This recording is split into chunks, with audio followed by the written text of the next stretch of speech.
Hello, everyone, and welcome to this week's episode of It's News to Me. I'm your host, Laurie Milbourn. This week, we will be highlighting important events happening right here in our community. We'll start with the spotlight on a noteworthy effort. Batavia-based Aldi was featured on Tuesday, WGN Channel 9's Around Town with Anna Belival.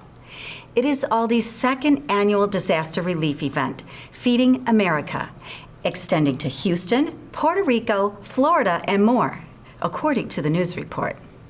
Maura Brennan, Vice President of Aldi, stated over 700 volunteer employees came together at the headquarters as a well-oiled Aldi machine assembly line, saving lives by packing boxes with Aldi brand non-perishables so when disaster strikes, the boxes can be deployed to those in need. The boxes will be delivered to 4 strategically placed Feeding America food banks in Florida, Kansas, Texas, and New Jersey, closest to common disaster locations. Last year, some Aldi employees' families were personally affected by natural disaster, which prompted Aldi's action to help. 3,000 boxes were packed Tuesday, and thousands more will be packed and shipped throughout the summer. Each box serves a few meals, which can be life-saving when food is not available. Aldi also has a team of volunteers writing notes of encouragement included in each box.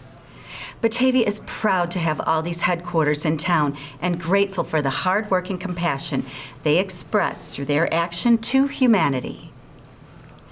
Now, some interesting tidbits from the Batavia Chamber of Commerce. Shine up the golf clubs because Batavia Chamber Social Scramble Golf Classic will be held at Orchard Valley Golf Club on Friday, June 22nd. Everyone is welcome to join over 100 golfers as they enjoy the beautiful course, lunch, dinner, games, raffle, and so much more. There will be tons of prizes with a shotgun start at 1 p.m. Do you know any kids that love animals and are looking for a fun summer activity? Check out Critter Camp at Anderson Animal Shelter. Campers will spend the entire week engaged in arts and crafts, games and activities, all centered around responsible pet ownership and animal welfare. Lots of hands-on time with the shelter animals. That's June 18th through the 22nd. Tri-City Family Services is hosting their final lobster fly-in on June 16th. You don't want to miss this. Bring the family and celebrate with them one last time for Tri-City Family Services Farewell Lobster Fly-In. To register for these and other community events, visit bataviachamber.org, and as always, shop local and shop often. Now, let's go to the park bench with Sharon Bringelson. It's time for Batavia Around the Block and Business Nuggets, brought to you by Neighbors Magazine. It's official. Monday night, the St. Charles City Council gave the go-ahead for a Wahlburgers. Coming soon to St. Charles, this paves the way for the first location in Illinois for the celebrity Wahlberg family's restaurant chain. Donnie Wahlberg himself presented the request. The A&E crew was there to document the process. The restaurant was made famous by their A&E reality show and has locations in 16 states. Donnie Wahlberg said he doesn't want the new restaurant in St. Charles to be just about celebrity, however. We really want to do more than just make a big splash, he said. We want to create jobs and reinvest in the community, reported the Kane County Chronicle. A big thank you to Donnie and his family for investing in his community and ours. We are looking forward to some tasty burgers. Newsflash. Neighbors Media is starting a new monthly newsletter that compiles networking opportunities in one place and emails directly to you. It's called Mingle. There are many opportunities to mingle in and around the Fox Valley area. This comprehensive list will help you plan your networking, discover new opportunities to mingle, and meet new customers. To make sure you receive this new, exciting information, email Kate at neighborsmagazine.com. Now let's check in with Batavia Library's Patricia Leonard. Thank you, Patricia. Here's something interesting. Faces of the Fox is an interactive community art installation that showcases the diversity of the local Fox River Valley. Using photography and stories, the presentation will have 17 original, professional photos depicting an expanded variety of different people that have in common their living area.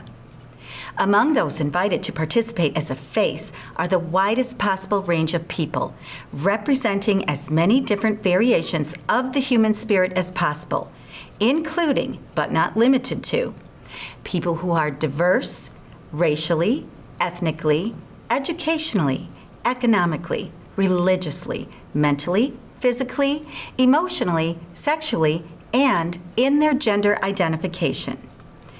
Faces of the Fox was introduced at Pacha-Kacha, Batavia at Island View Banquets last week. An opportunity for the public to meet the featured Faces of the Fox will be at the opening reception held on Saturday, June 9th from 11:30 a.m. to 1:30 p.m. at Limestone Coffee and Tea in Batavia. The show will hang there during the entire month of June. On July 1st, Faces of the Fox will be exhibited at the Geneva Public Library. Additionally, these exhibitions will show in St. Charles, Elgin, Aurora, and Adler University in Chicago. The DoOver.me website will provide specifics as the dates approach. DoOver.me is a local nonprofit whose mission is to provide practical support to people in achieving success as they define it in their work and in their lives. More information is available at DoOver.me. An investigation lasting about 11 months was conducted by the Aurora Police, Federal Bureau of Investigation, and the Kane County State's Attorney, according to a report by the Kane County Connects. Allegations of drug dealing and firearm sales culminated Friday, June 1st, with the announcement of multiple felonies against 13 men and 1 woman. A total of 71 felony charges have been filed against the suspects, 12 of which are classified as Class X and call for enhanced penalties upon conviction. Many of the drug charges were enhanced because their deals took place near schools, churches, and parks. The investigation utilized undercover, controlled narcotics and weapons purchases, and involved confidential informants. Charging documents indicate the purchases were all video and/or audio recorded and took place in various locations in Aurora. All of the felonies are state charges and will be prosecuted by the Kane County State's Attorney's Office. Now, let's go over to BPS 101 Learning Curve. Thanks, Sue. If you missed the Hotel Baker's 90th anniversary gala, it was, in a word, magnificent. The invitation-only Kentucky Derby-themed extravaganza showcased the hotel's founding father, Colonel Edward J. Baker. Colonel Baker loved his horses, and that was evident with the stunning roses and horses lavishly displayed throughout the hotel. Delicious food, music, refreshments, even fireworks kept entertainment at its most spectacular. Hotel Baker's owners, Rowena and Joe Salas, captivated the crowd as the delightful hosts, honoring the history of the crown jewel of the Fox. I spoke earlier of Pacha-Kacha. That's spelled P-E-C-H-A-K-U-C-H-A, which means chit-chat, Japanese style. Different speakers talk for 6 minutes and 40 seconds as 20 slides are projected on a large screen for 20 seconds each. Started in Tokyo more than 15 years ago today, Pacha-Kacha events can be found in thousands of cities across the world, organizers said. In the Fox Valley area since October of 2015, Batavia Pacha-Kacha Nights have been held quarterly at the Batavia VFW, based on partnership with the Batavia Public Library. A recent event drew more than 200 people. Reportedly, an architectural firm in Japan came up with the idea of Pacha-Kacha Nights because they recognized that people had great things to say, but they took too long to say them. If you'd like more information, go to pachawkachaw.org/cities/Batavia. That's all we have for today, everyone. Thanks for tuning in to another episode of It's News to Me. Most of our programming is viewable online at mybatv.com or on YouTube under the name BATV 1017. Be sure to like our Facebook page to stay up to date on the station's current happenings. Thanks again for watching. I'm Laurie Milbourn, and that's News to Me.